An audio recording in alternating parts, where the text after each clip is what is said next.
Hi, I'm here with Tommy and our little rescue fish, Svegan, Brainy, Shrimpy, Crabby, and Gilbert. And I wanted to say, don't dump animals. Why do I say that? Little Tommy was dumped, and the fish were dumped in a cold outdoor fountain just before winter that would freeze over. They're domesticated and they have low survival skills. They lack fears of some possible predators. They don't have shelter. And it might not be their natural climate or environment that they can survive in.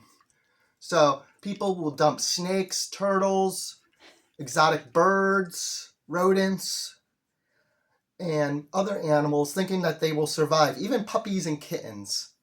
So please do not dump animals, and also sign petitions to ban cruel glue traps, catch and release, and stop animal testing on little guys like Tommy, the little polar bear.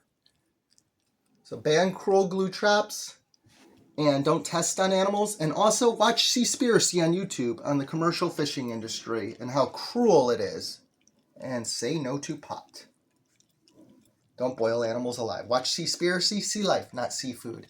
Thank you. Bye-bye, little Tommy. Don't dump animals. Find a